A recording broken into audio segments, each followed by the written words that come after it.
नमस्कार मित्रों, माध्यमिक न्यूज़ रे में आप सबका स्वागत है।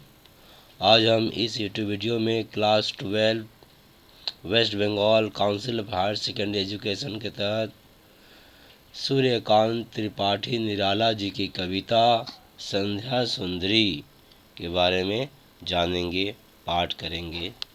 चलिए तो अध्ययन करते हैं। संध्या सुंदरी।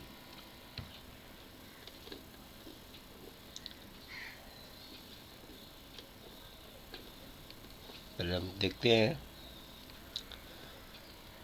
दिवस, यहाँ से दिवस अवसान का समय, मेघमय आसमान से उतर रही है।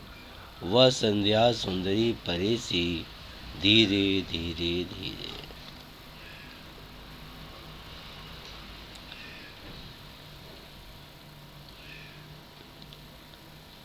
तिमिरांचल में चंचलता का नहीं कहीं आभास। मधुर मधुर है दोनों उसके अधर, किंतु जरा गंभीर नहीं है उसमें हास विलास। यहाँ से यहाँ तक पढ़ेंगे, फिर इसको एक साथ बोलेंगे। किंतु जरा गंभीर नहीं है उसमें हास विलास। हंसता है तो केवल तारा एक, गुथा हुआ उन घुंघराले काले काले बालों से। हृदय राज की रानी का वह करता है अभिषेक। तो चलिए पहले हम यहाँ तक समझ लेते हैं शब्दार्थ, और फिर उसके बारे में व्याख्या देखेंगे। शब्दार्थ जो है आप आसान से समझ रहे होंगे। दिवस, और दिवस मतलब दिन, अवसान, तो दिवस अवसान हो गया है। दिवस अवसान जोड़ा हुआ है, संधि है। दिवस मतलब होता है दिन, वार, और अवसान मतलब समाप्ति, अवसान। तो दोनों से मिलकर हुआ दिवसा अवसान, मतलब हम दिवस अवसान कहते हैं। दिवस अवसान, दिन की समाप्ति। अब यह दिन की समाप्ति का मतलब क्या हुआ? संध्या काल। इसका मतलब कवि बोल रहे हैं संध्या काल। संध्या का समय था, ठीक है, गोधूली वेला। दिवस अवसान मतलब संध्या काल। तो दिवस अवसान का समय, इसका मतलब हुआ संध्या काल का समय या संध्या काल। मेघमय, मेघमय, मेघ और मय दो शब्द है। मेघ मतलब तो समझते हैं आप, बादल, बादल। और मय का मतलब हुआ परिपूर्ण, भरा हुआ। तो मेघों से भरा हुआ मेघमय मतलब बादलों से भरा हुआ। तो हम इसे बोल सकते हैं बादलों से परिपूर्ण, ठीक है। आसमान से, आप तो समझ रहे हैं, आसमान गगन से उतर रही है। आसमान से उतर रही है, आ रही है। वह कौन आ रही है? वह संध्या सुंदरी, वह संध्या सुंदरी परीसी, परीसी, परीसी मतलब अप्सरा के समान, ठीक है। परी हम अप्सरा को बोल देंगे, बोल सकते हैं अप्सरा। आधा प होगा अप्सरा, अप्सरा, ठीक है। परीसी कैसे आ रही है? धीरे धीरे धीरे। तो यहाँ पर हमने शब्दार्थ देखा दिवस अवसान। दिवस अवसान का क्या देखें? संध्या काल। दिवस का अवसान, दिन की समाप्ति अर्थात संध्या काल। मेघमय अर्थात बादलों से परिपूर्ण, बादलों से भरा हुआ। आसमान से उतर रही है वह संध्या सुंदरी परी सी अर्थात अप्सरा सी कैसे उतर रही हैं? तो आहिस्ता आहिस्ता, धीरे धीरे, धीरे धीरे। हो गया। शब्दार्थ देखें, हम जब व्याख्या करेंगे तो इसका अर्थ समझ जाएंगे। आगे, अब आगे शब्दार्थ देख लेते हैं हम। आगे है तिमिर और यहाँ पर है अंचल। तो तिमिरा अंचल, तिमिरा अंचल मतलब, तिमिर का मतलब हुआ अंधकार, अंधकार।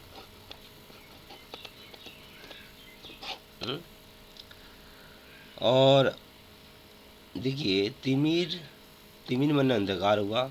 ऐसे मैं आपको दिखा दूं, संधि यहाँ पर भी है।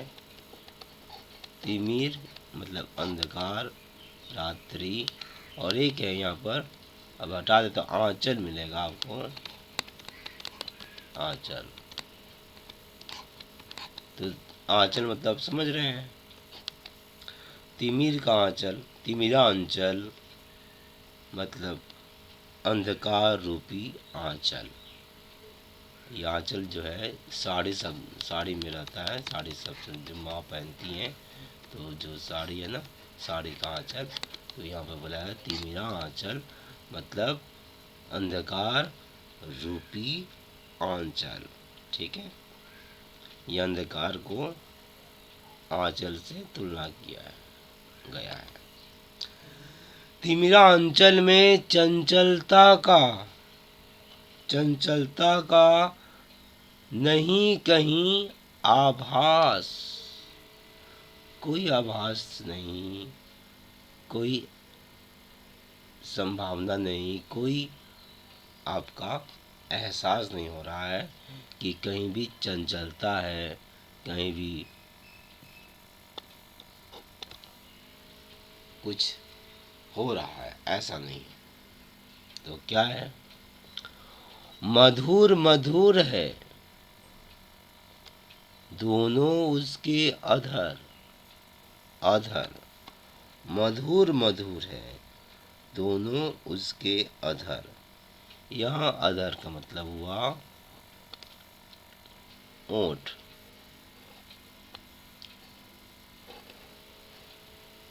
उसके अधर, यहाँ पर ओंठ हो गया। तो मधुर मधुर है दोनों उसके अधर, दो अधर होते, ऊपर वाला नीचे वाला।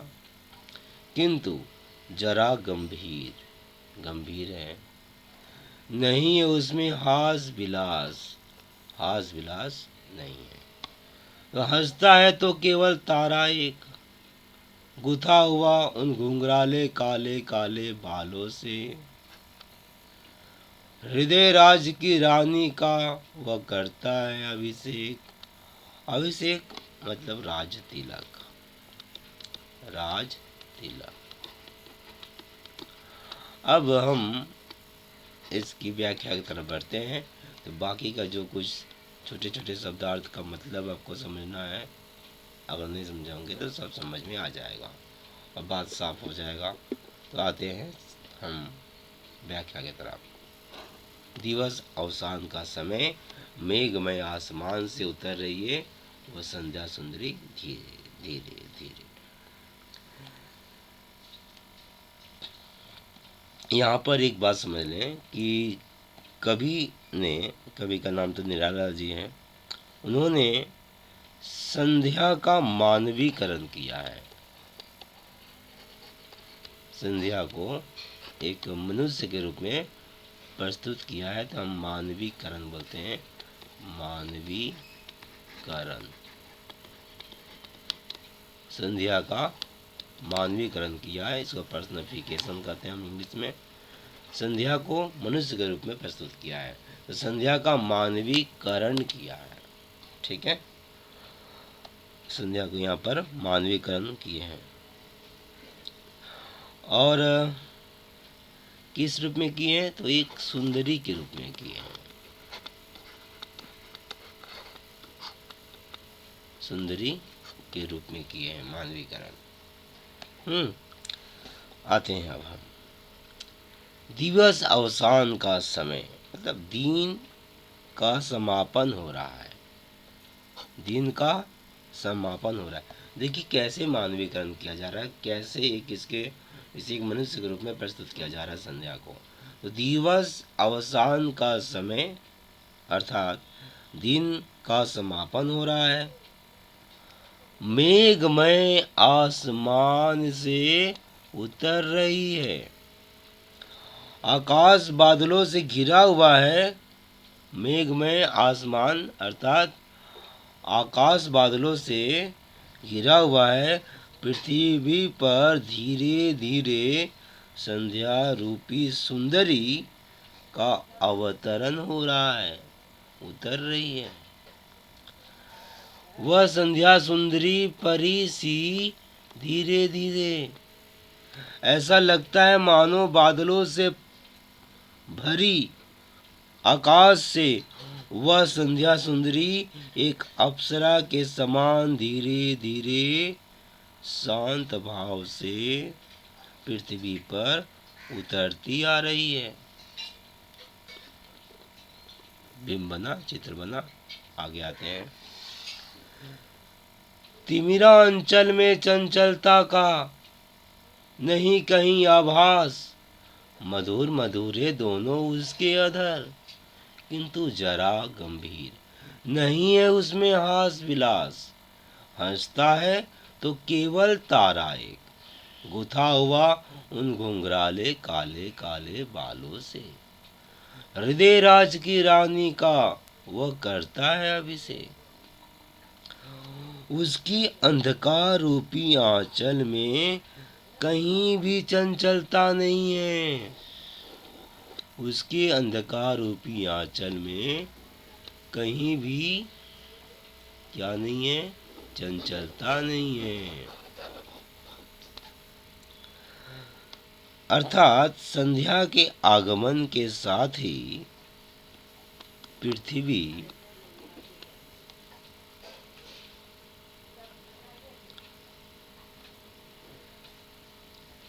पर अंधकार फैलने लगता है।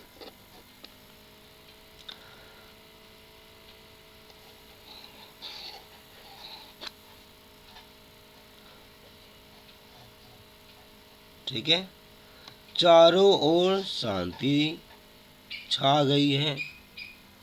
उसके दोनों अधर, अब यहाँ पर परी के दोनों अधर जो है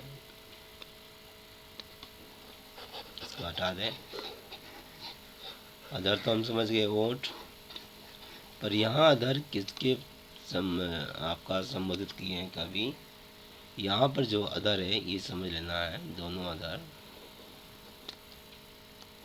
अधर जो है,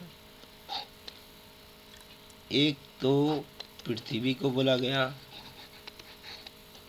और दूसरा गगन आसमान। ठीक है, यहाँ दोनों अधर, दोनों ओठ, ये जो दोनों ओठ हैं गगन और धरती। ठीक है, तो उसके दोनों अधर गगन और धरती अत्यंत मधुर हैं, मधुर मधुरे दोनों उसके अधर। अर्थात संध्या के समय आकाश और पृथ्वी दोनों ही मनोहर दिखाई पड़ते हैं। मनोहर, मन को हरने वाला, सुंदर, मधुर। ठीक है, मधुर, मनोहर दिखाई पड़ते हैं, समझे। किंतु वे दोनों गंभीर दिखाई दे रहे हैं। गगन और पृथ्वी दोनों ही गंभीर दिखाई दे रहे हैं। उनमें हास विलास का आभास तक नहीं हो रहा। भाव यह है कि आकाश और पृथ्वी पर चारों ओर शांति छा गई है और कोलाहल शब्द, या यूं कहें कि कोलाहल बंद हो गया है। कोई कोलाहल नहीं, समझे। दूर आसमान में एक तारा दिखाई देता है जो ऐसा प्रतीत होता है मानो इस संध्या सुंदरी के घुंघराले काले बालों में गूथा हुआ है और हंसता हुआ जान पड़ता है। वह तारा ऐसा लग रहा है मानो अपने हृदय की रानी का राज तिलक कर रहा है, अभिषेक कर रहा है। तो यहाँ हम समझे, आगे अब आते हैं।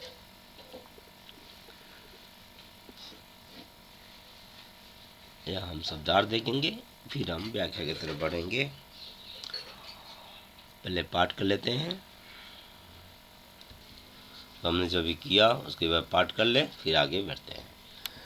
दिवस अवसान का समय, मेघमय आसमान से उतर रही है वह संध्या सुंदरी परी सी, धीरे धीरे धीरे। तिमिरांचल में चंचलता का नहीं कहीं आभास, मधुर मधुर है दोनों उसके अधर, किंतु जरा गंभीर नहीं है उनमें हास विलास।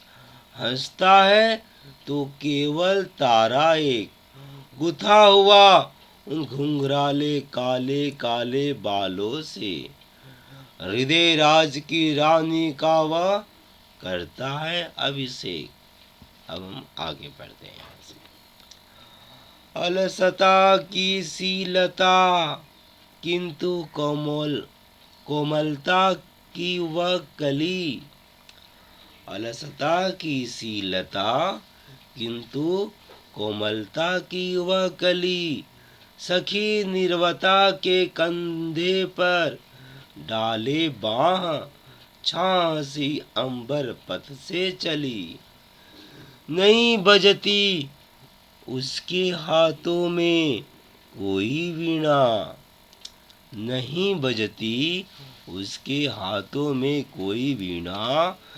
नहीं होता कोई अनुराग राग आलाप, नुपुरों में रुंझुन रुंझुन नहीं। सिर्फ एक अव्यक्त शब्द सा चुप चुप चुप है गूंज रहा सब कहीं।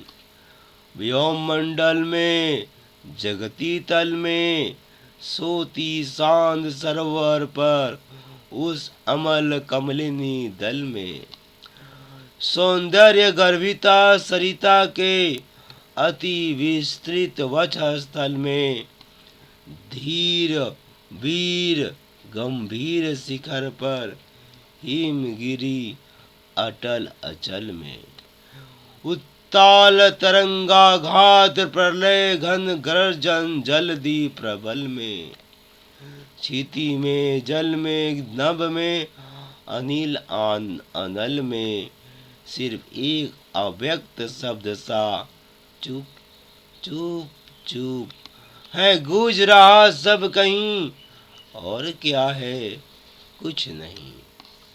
चलिए शब्दार्थ देखते हैं, फिर व्याख्या समझेंगे। अलसता की शीलता।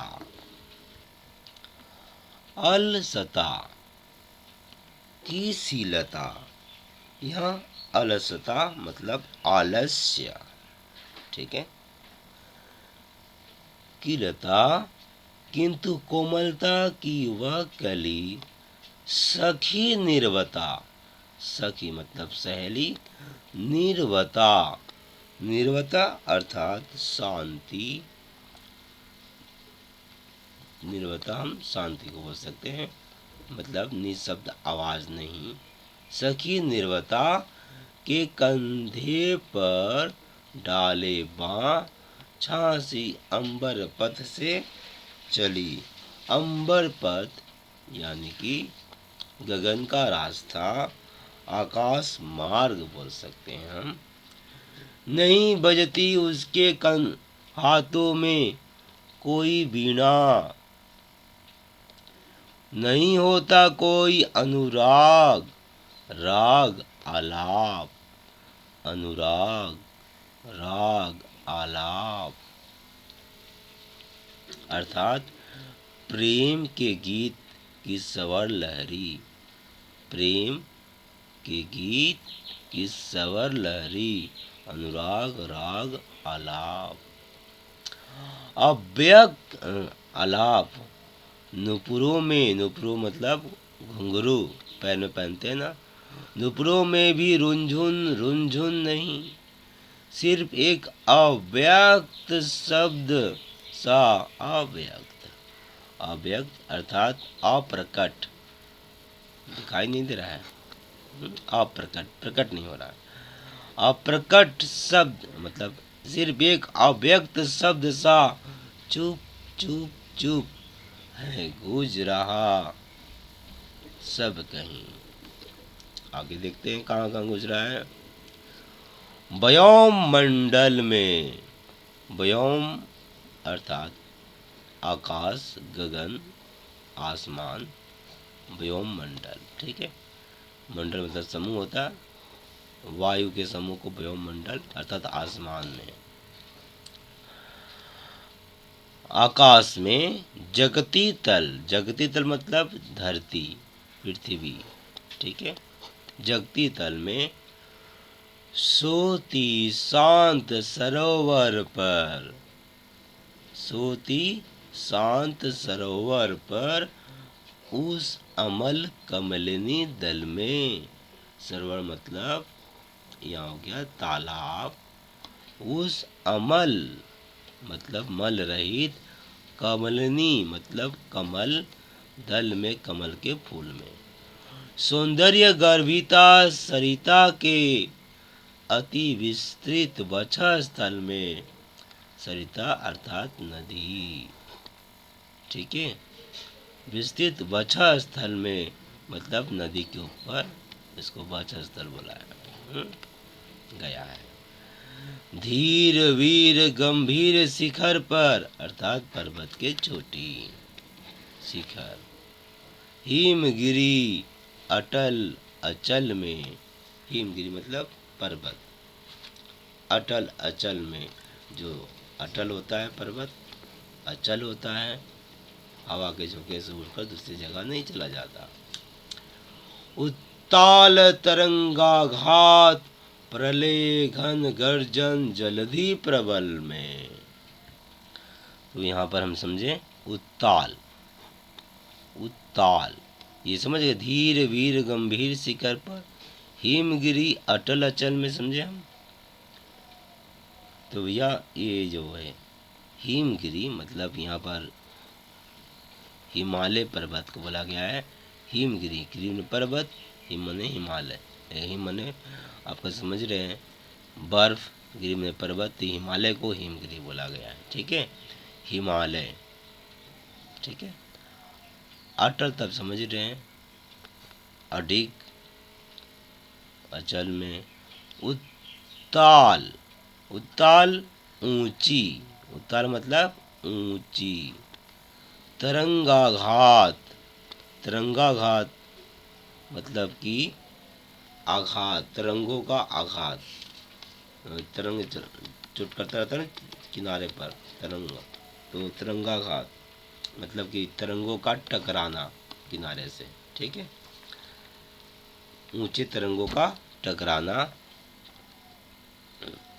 प्रलय घन गर्जन, घन गर्जन, बादलों का गर्जना, घन गर्जन बादलों का गर्जना, जलधि प्रबल में, जलधि, जलधि मतलब सागर, समुद्र, ठीक है, प्रबल में, क्षिति में, क्षिति मतलब पृथ्वी,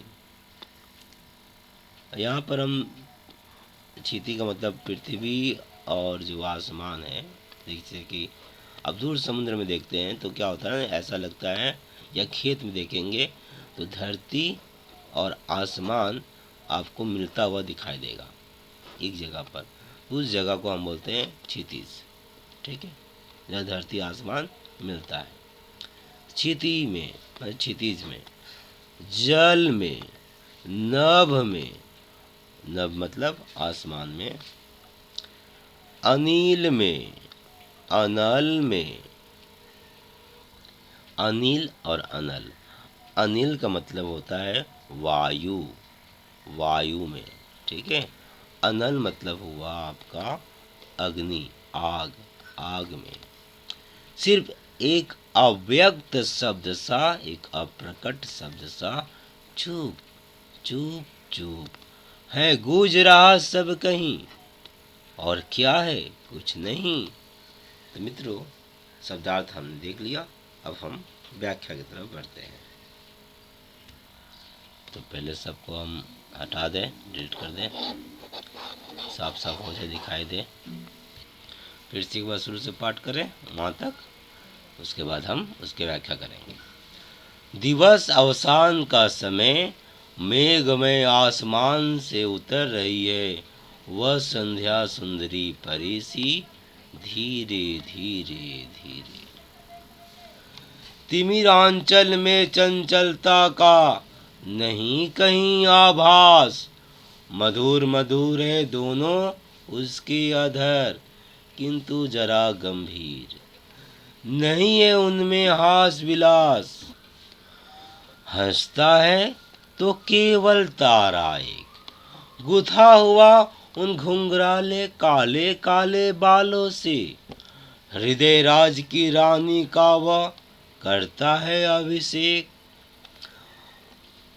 अलसता की शीलता, अब यहाँ से हम करने वाले हैं। अलसता की शीलता किंतु कोमलता की वह कली, सखी निर्वता के कंधे पर डाले बाँ, झांसी अंबर पथ से चली। नहीं बजती उसके हाथों में कोई वीणा, नहीं होता कोई अनुराग राग आलाप, नुपुरों में भी रुनझुन नहीं, सिर्फ एक अव्यक्त शब्द सा, चुप चुप चुप है गूंज रहा सब कहीं, वायुमंडल में, जगती तल में, सोती शांत सरोवर पर, उस अमल कमलिनी दल में, सौंदर्य गर्भिता सरिता के अति विस्तृत वक्षा स्थल में, धीर वीर गंभीर शिखर पर, हिमगिरी अटल अचल में, उत्ताल तरंगाघात प्रलय घन गर्जन जलधि प्रबल में, क्षिति में जल में नभ में अनिल अनल में, ये सिर्फ एक अव्यक्त शब्द सा, चुप चुप चुप है गूंज रहा सब कहीं, है गूंज रहा सब कहीं, और क्या है, कुछ नहीं। चलिए व्याख्या देखते हैं। अलसता की सी लता किंतु कोमलता की वह कली, आकाश से पृथ्वी पर उतरने वाली वह संध्या सुंदरी अलसाती हुई पृथ्वी पर आ रही है।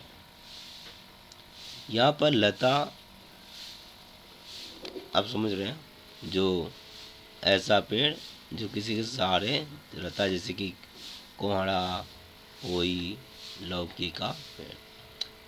अलसता की सी लता किंतु कोमलता की वह कली, यानी कि फूल खिलने से पहले जो होता है कली। तो यह क्या हुआ, जैसा कि हमने कहा कि अलसाती हुई पृथ्वी पर आ रही है वह कोमल, वह अत्यंत, यहाँ पर हम कोमलता को सुकुमार बोलेंगे, वह अत्यंत सुकुमार कली की भांति दिखाई दे रही है, इसलिए कवि ने उसे आलस्य की लता और कोमलता की कली कहा है। वह संध्या सुंदरी अपनी सखी निर्वता के कंधे पर बाँह रखे हुए छाया के समान आकाश मार्ग से पृथ्वी की ओर आ रही है। झांसी, छाया के समान आकाश मार्ग से पृथ्वी पर आ रही है। ठीक है, आगे बढ़ते हैं।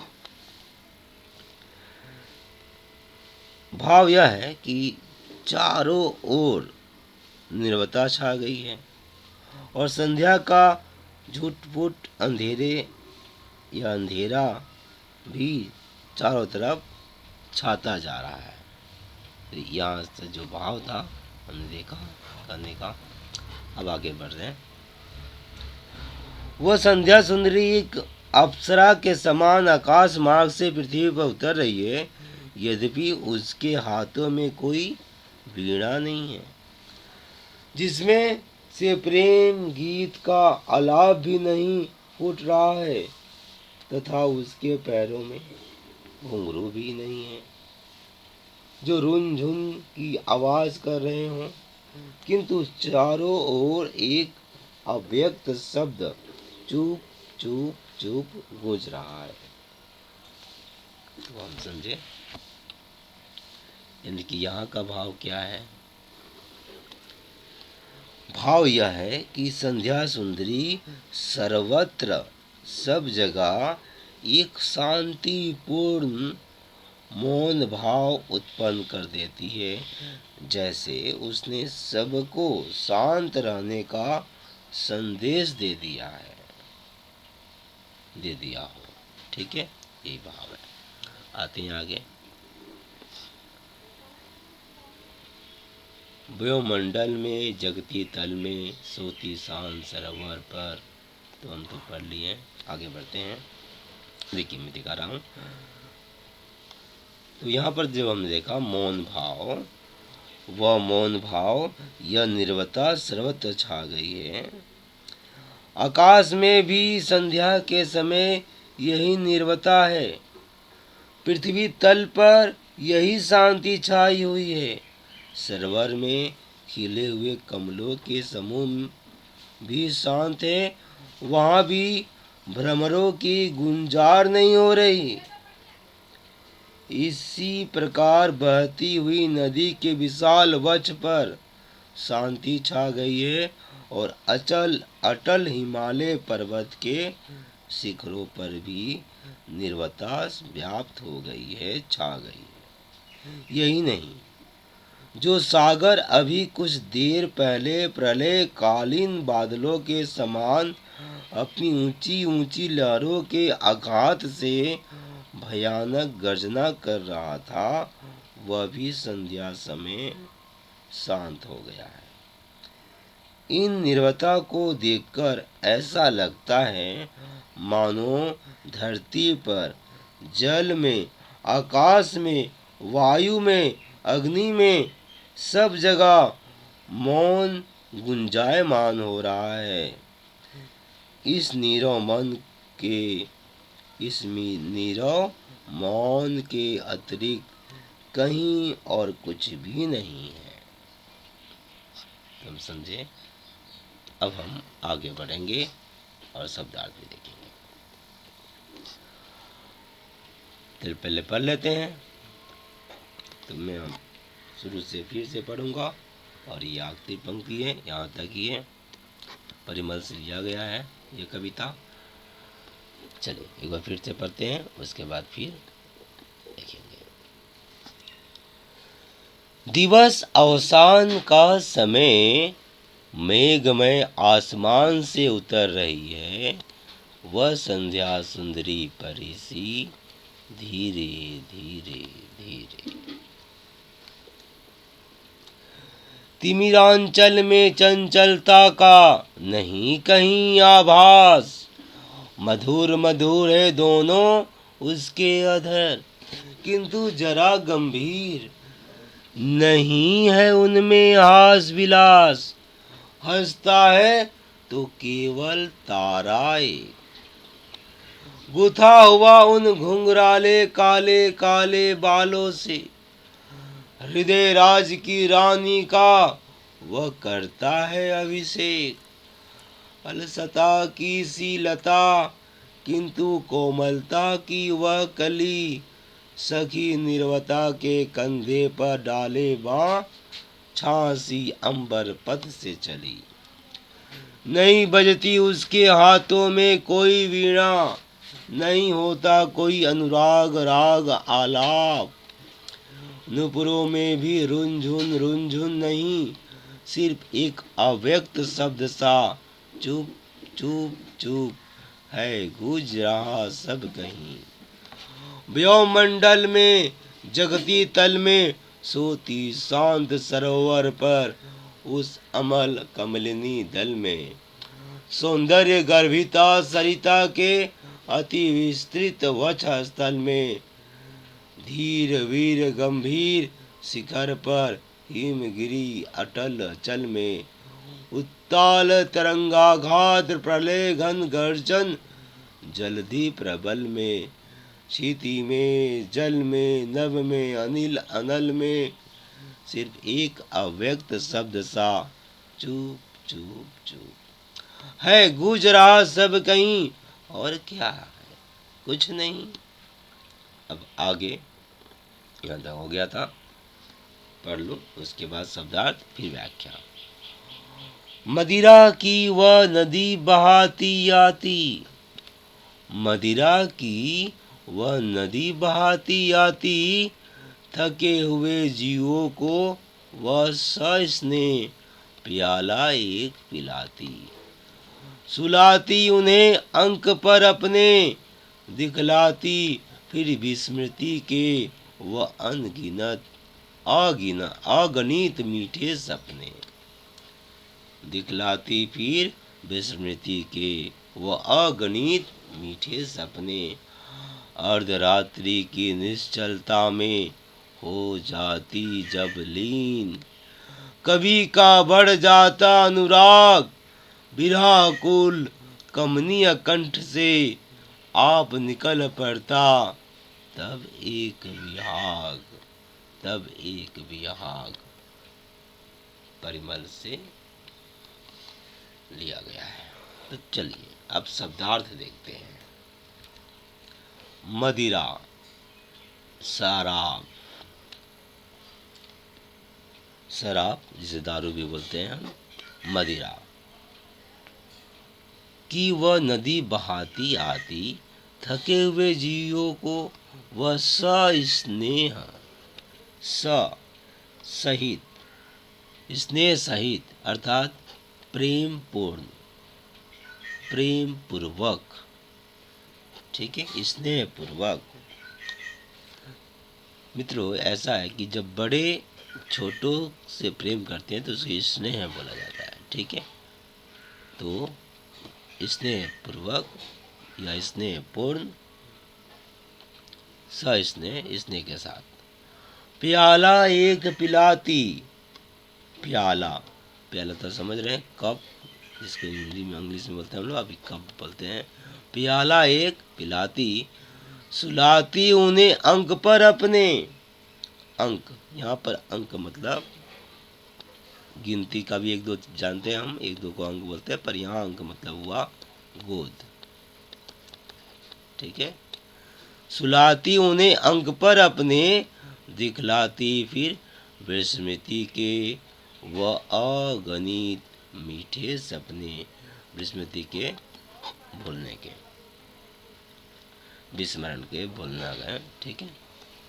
अर्धरात्रि की निश्चलता में हो जाती जब लीन,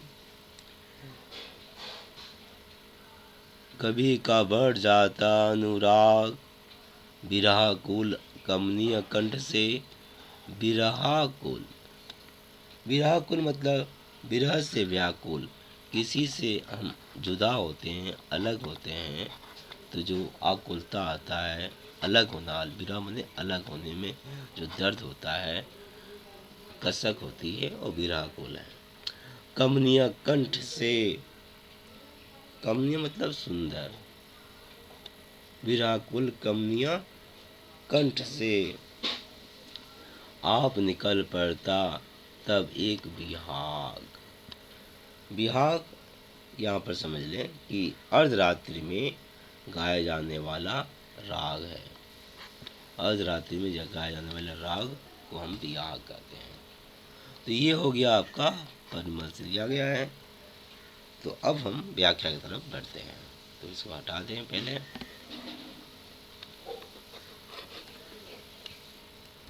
हट गया। अब एक बार पढ़ लेते हैं, उसके बाद फिर करते हैं। तो हो गया था। कोई वर्ड मीनिंग छूट गया हो तो आप पूछ सकते हैं कमेंट करके।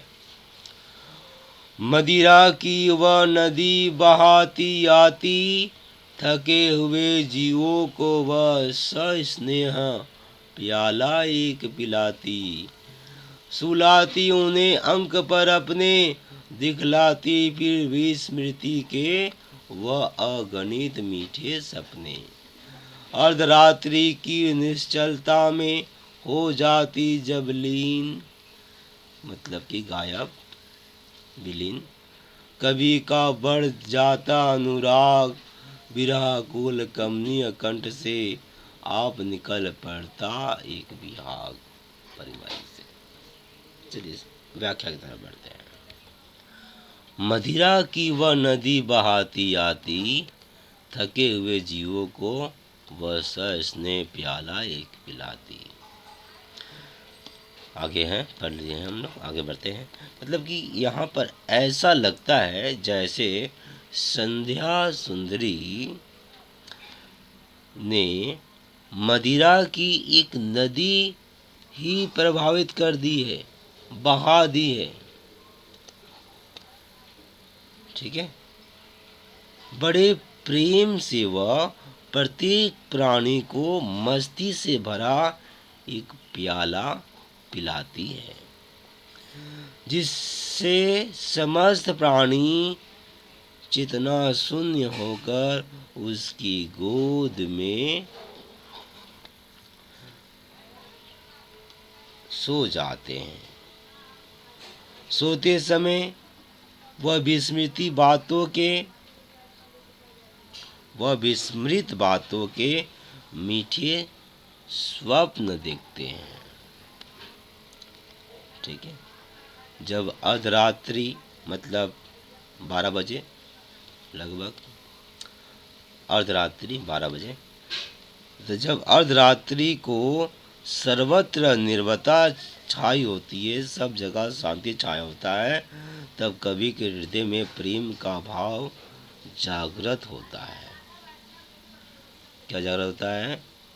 अनुराग, प्रेम का भाव जागृत होता है और उसके विरह व्यथित मधुर गले से, विरह व्यथित मधुर सुंदर गले से, विरह व्यथित मधुर गले से इस पीड़ा को व्यक्त करने वाला एक गीत विहाग राग, विहाग राग में फूट पड़ता है। तो भैया यह भाव क्या है? भाव यह है कि कवि की विरह व्यथा इस गीत में विहाग राग में निबद्ध होकर व्यक्त होने लगती है। तो ये रहा परिमल से संध्या सुंदरी कविता का मेरे तरफ से व्याख्या। मैं शिव प्रसाद चौधरी, अब मुझे इजाज़त दीजिए। धन्यवाद।